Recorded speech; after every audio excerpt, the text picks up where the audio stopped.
Form inputs లో icon అనేది ఈ విధంగా ఎలా చూపించాలో చూద్దాము. ఒక డివ్ ట్యాగ్ ని తీసుకుంటున్నాను. ఆ డివిజన్ లోపల ఐకాన్ ని ఇన్పుట్ ఫీల్డ్ రెండింటిని ప్లేస్ చేయాలి.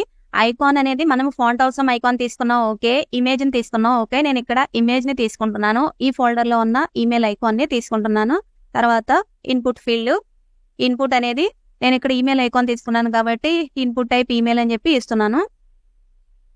సో ఇక్కడ మనకి ఇమేజ్ అనేది డిఫాల్ట్ గా ఫుల్ విడ్త్ హైట్ ఆక్యుపై చేస్తుంది, అందు గురించి ఇలా వచ్చింది. సో మనము సిఎస్ఎస్ అనేది అప్లై చేయాలి. ఈ డివిజన్ కి ఒక క్లాస్ నేమ్ ఇస్తున్నాను, ఇన్పుట్ గ్రూప్ అని. స్టైల్ ట్యాగ్ ని తీసుకుంటున్నాను. ఆ ఇన్పుట్ గ్రూప్ ని సెలెక్ట్ చేస్తున్నాను. దానికి పొజిషన్ రిలేటివ్ అని ఇస్తున్నాను. సమ్ హైట్ ఇస్తున్నాను. ఆ ఇన్పుట్ గ్రూప్ లో ఇమేజ్ ఏదైతే ఉందో దానికి విడ్త్ అనేది 30 పిక్సెల్స్ ఇస్తున్నాను.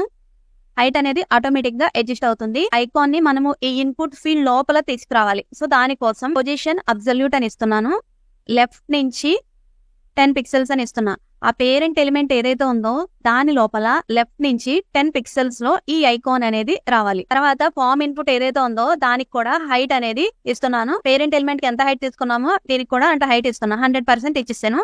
ఇమేజ్ అనేది వెర్టికల్ గా ఆ ఇన్పుట్ ఫీల్డ్ లో మిడిల్ లో రావాలి. అందుకోసం మనము టాప్ నుంచి 50% ఇవ్వాలి. ట్రాన్స్ఫార్మ్ అనే ఒక ప్రాపర్టీలో ట్రాన్స్లేట్ వై అని చెప్పి -50% ఇవ్వాలి. ఇక్కడ మనము ఇన్పుట్ ఫీల్డ్ లో టైప్ చేస్తుంటే ఈ బాక్స్ స్టార్టింగ్ కాడి నుంచి వచ్చేస్తుంది, కానీ మనకి ఆ ఐకాన్ తర్వాత నుంచి రావాలి. కాబట్టి ఆ ఇన్పుట్ ఫీల్డ్ కి ప్యాడింగ్ లెఫ్ట్ అని ఇవ్వాలి. ఎంత ఇవ్వాలి అని అంటే ఆ ఐకాన్ యొక్క విడ్త్ ఎంతైతే ఉంటుందో అది ఆ ఐకాన్ ఎక్కడి నుంచి స్టార్ట్ అయింది, లెఫ్ట్ నుంచి 10 పిక్సెల్స్ అంటే టోటల్ 40 పిక్సెల్స్ తర్వాత కాడి నుంచి మనకు అక్కడ స్టార్ట్ అవ్వాలి ఇన్పుట్ లో. కాబట్టి ప్యాడింగ్ లెఫ్ట్ 40 పిక్సెల్స్ ఇచ్చా. మనము ఇన్పుట్ బాక్స్ లో టైప్ చేస్తుంటే అది ఐకాన్ తర్వాత నుంచి స్టార్ట్ అవుతుంది అనమాట. ఇది బేసిక్ స్టైలింగ్ నేను అప్లై చేశాను. అడిషనల్ గా మనము ఏ స్టైలింగ్ కావాలంటే అది అప్లై చేసుకోవచ్చు. ఐకాన్ కానీ ఇన్పుట్ కానీ మొత్తానికి